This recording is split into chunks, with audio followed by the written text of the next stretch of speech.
What's up everyone, welcome back to another What If video. It's been a while since the last part, so how about a little recap. Last time, we covered the end of the Buu saga. A fight between Vegeta and Majin Turles occurred, eventually leading to a double knockout, although this did create enough energy for Buu to be revived. Thankfully, with help from Elder Kai's ritual, the team was able to stop Majin Buu and save the day. The world is once again at peace, but a new threat will arrive in a few years, one of godly proportions. For this video, let's set a like goal of 2,500 likes. And with that out of the way, let's continue on with this new part. So I left off last time with a poll asking if everyone else would get the ultimate form. And pretty unsurprisingly, everyone voted yes. They'd be pretty foolish not to go for it. I mean, Vegeta might see it as kinda cheap and lazy, but as for Goku, he would probably be open to getting a new power-up like this, and as we know with Turles, he probably wouldn't care too much about how the power is given to him. I mean, the whole reason he came to Earth was to get a cheap power-up. At least this time it's not going to destroy the planet. Anywho, Elder Kai would probably get a bit annoyed by this, but when they bribe him with the right quote-unquote materials, I'm sure he'll be fine with it, if you know what I mean. A subscription to Bulma's OnlyFans, I mean, they just ask really nicely. And that leads to everyone getting Ultimate. The Room of Spirit and Time really helps because instead of wasting a couple days on the outside, they just sit in there. And considering an hour in the real world is just over 2 weeks on the Room of Spirit and Time, the rituals for 3 of them would take less than half an hour, which is way better than waiting a couple of days, assuming it takes about 2 or 3 days for each of them to do. And of course, they see great gains from this. I mean, you saw what happened with Gohan. Well, theirs wouldn't be as strong as Gohan's, but it would still be very powerful nonetheless. This would mean when training, it would be a lot more efficient because they would be using Ultimate instead of Super Saiyan or Super Saiyan 2, and they'd see higher gains. And over the next few years, they actually are able to catch up with Gohan in terms of power. While he got a huge boost from Ultimate, he kinda slacked off in his training, but not too much. And while he didn't fall completely behind, this means that the other 3 caught up to him. And here's a fun little thing I want to bring up too. Since Piccolo was there while this was happening, he probably would get it as well. And it's perfect for him too because he doesn't have access to other transformations like everyone else. Having his potential unlocked like this will be a huge help for him. And that kind of brings Piccolo into the spotlight here, which is great. Or maybe it's my Piccolo fanboy bias, I don't know. But yeah, jokes aside, him being around while this is happening would probably cause him to get the same form. I mean, he'd be kinda stupid not to take up the opportunity. And also during this time skip, like I mentioned in the last part, Turles and Tights end up having a son. So the thing is right now he's kinda young to be important. I don't even have art for him yet because I don't know how I'll implement him in future parts or if he'll help at all. So maybe he'll come in handy in the future. But he is pretty young to be fighting right now. And as for his name, sadly Turles couldn't give him a Saiyan name because Tights came up with the name Boxa, going along with the clothes puns for their family names. A couple of you suggested this and I actually like this name because it kinda reminds me of Trunks in a way. And I feel it's pretty fitting without sounding too stupid. So hopefully by the next part I'll have a design for you guys. And that kinda terrifies me because of the possibility that he could just look like Turles, which means there's another Goten running around. The more Goku hairstyles the merrier. Anywho, let's continue covering this time skip. Turles does explore the idea that he suggested in the Buu saga, the one of combining Super Saiyan with Grade 8. The thing is right now Ultimate is way more beneficial for him, and it doesn't require a moon or a fake moon to be created. Plus it doesn't cause him to change size, which could be bad in the battle, and combining Super Saiyan with Grade 8 seems kinda hard to control. He does try it out a few times and it seems pretty strong, but not really worthwhile to train with, referring to it as Golden Grade 8. He does think about something though. What if he were able to gain control of it somehow? Maybe that would be able to bring him somewhere. He sits on that for a bit and he'll try to get back to that later. Because now Earth faces a new opponent, Beerus, who has finally awoken from his slumber seeking a Super Saiyan god. The thing is here he has a good time at the party because there's no Buu there. So it goes pretty much routine. Beerus is looking for the Super Saiyan god and they eventually have to summon Shenron to find out how to get one. And this time they actually have enough Super Saiyans. But who's going to be the receiver of the ritual? Well, one thing I'd also like to point out here is that Turles is probably the stronger one here. Not by much though. If you remember in the Buu saga, he got a pretty bad beating. Vegeta did too, but arguably Turles was worse. So just that Zenkai from the Buu saga would probably carry over during training and it would snowball into him getting gradually stronger over time, at least when compared to Goku or Vegeta. He wouldn't be too far ahead, but right now I'd say it would be enough for him to be chosen for the ritual. Plus, more power for him is something that he's just gonna jump at. And if this god form does turn out to be more powerful than Ultimate, he could start using Ultimate as a base form and then use Super Saiyan God whenever he needs more power. And that happens. The ritual is done on him and he gets Super Saiyan God. The former self-proclaimed destroyer of the universe is now fighting an actual destroyer god, which is a really weird twist of fate.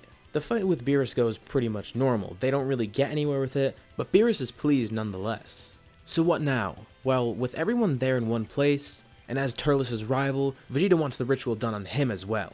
And if both of them are getting it, Goku wants it on him too, a Super Saiyan God bargain sale. They all want to test out this power too, and even though they did just get Ultimate, this means that they're going to be stronger by default in base because they're essentially just going to be using Ultimate instead. So even though this might seem like Ultimate's being phased out right away, it isn't. It's actually crucial to powering them up over the time skip, and from now on it's going to be essentially used as a base form. So what about Gohan? Does he get God?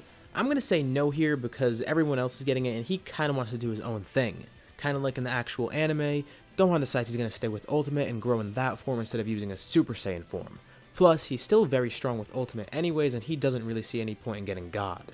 He's fine with what he has now, and if anything, this serves as a motivation for him to train further so he can try and catch up with them somehow without getting this form, if that's even possible for him. Over the next few months, Goku, Vegeta, and Turles end up training with Beerus and Whis, searching to get stronger and see if there's anything above Super Saiyan God. Vegeta is training to catch up to his rival Turles, with Goku trying to get to both of them. Their training is going pretty well, they've grown a lot stronger, and it seems like they're about to unlock a new transformation on the horizon. And it's good that they're getting some training in, because soon, someone else is going to show up to Earth, and this person won't be as gracious as Beerus. I'm of course talking about Frieza. His army descends on Earth and gets the Dragon Balls in order to revive their Emperor. He's revived, albeit nearly destroyed, and after a quick go in the healing chamber, he's back to his normal self. The only issue is his power. How is he going to be able to defeat these people if he's not as strong as them? He's going to have to do something he never thought he would do: train. After his training, Frieza ends up getting his golden form, and he's ready to head to Earth, hoping to find Goku, Vegeta, that Goku lookalike, and that sword-wielding Saiyan that helped kill him. Those four need to be eradicated at once. His army arrives on Earth pretty much like normal, only to face the Dragon Team and get utterly destroyed.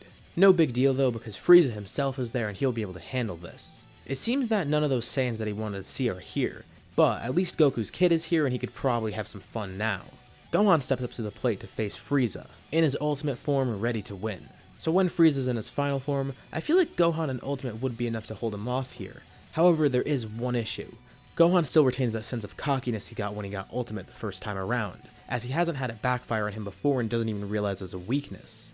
It's just part of him and he doesn't even know that he should be wary about it, and Piccolo never was able to pinpoint it as one of Gohan's weaknesses since it never showed up before. So even though he's been training and he has been doing some light sparring with Piccolo, it seems this kind of slipped under the radar. He could just finish the fight now, but he gets a little bit too overconfident, allowing Frieza to power up into his golden form. Gohan is then beat down by Frieza, and he tries his best to fight, but Frieza's way too strong for him right now. He even tries playing defensively, but it's not working, and it seems like it's a hopeless fight, and Gohan's life is in danger right now. On the ground, nearly unconscious, Gohan looks up and sees Frieza pointing a finger at him, readying a death beam with a grin, and a blast is fired. And even though everyone heard a blast get fired, it seems like Gohan's actually alright, and Frieza just got flung a couple yards away. In the nick of time, Gohan was saved as a beam hits Frieza, and standing there not too far away are Goku, Vegeta, and Turles, who took a little bit more time to show up because they didn't have instant transmission and they had to go with Whis. It doesn't matter though, because all that matters is they got here on time to help. Frieza's a little bit happy but also angered. These are the people he wanted to see, but of course he's angered to see them. No matter though, he'll kill them as well. Unfortunately, things aren't really going to go too well for Frieza. He's fighting 3 Saiyan gods, and the 3 of them all play Saiyan pinball for him, flinging Frieza around and using some combo techniques they adopted from their training with Whis and each other. Instead of them trying to fight individually, the dynamic is a little bit different here.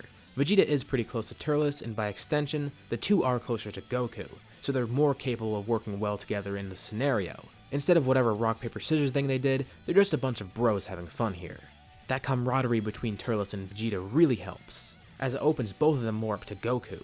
Frieza's being flung back and forth, and eventually, Goku delivers a Dragon Fist, sending Frieza up into the air while he goes in Super Saiyan God. As Frieza's launched upwards, Turles launches a Calamity Blaster, which encapsulates Frieza and effectively paralyzes him mid-air. As he's being hurt mid-air by the blast, Vegeta then immediately appears in front of Frieza, quickly charging a massive final flash that incinerates Frieza, as he turns Super Saiyan Blue very briefly. Sweet, sweet revenge. All 3 of them fought in Super Saiyan God, but just like Vegeta did with his final attack, it seems like they all flash into a brand new form when attacking. They've already learned the Super Saiyan God to Blue switch. With more skilled fighters being present on the planet, training was more beneficial and they were able to actually come up with this idea. And it seems to work really well to make fights go quickly. Plus, it does help that they're stronger than normal here. Both of those combined made it a pretty easy fight for them, and it's good that they were able to come to Earth in the nick of time because otherwise, Gohan would have died and Frieza probably would have blown up Earth as well. Everyone did briefly notice this blue-haired form, and they're amazed to learn about it, but the Saiyans kinda keep it under wraps. They're gonna save that big reveal for later, wanting to have some fun being showy with it when the time is right, because they could tell they still have a long way to go with it. And as for Gohan, he realizes that he needs to overcome this weakness of his. And this kinda serves as a learning experience for him. Not only does he aim to improve himself as a person and a fighter, but he does aim to become stronger than he is now, even stronger than he could even imagine. And he is set on doing this without relying on Super Saiyan God or whatever that blue-haired form is. Plus, he doesn't even have time to train with Beerus really, so he really has no choice but to stick with Ultimate anyways, but that's good because that's what he wants to do. Life briefly returns to normal, as the Saiyan bros all return to Beerus' planet to train. Naturally, that leads into the Universe 6 tournament, once Champa is spotted in Universe 7. So who will the team be for this tournament?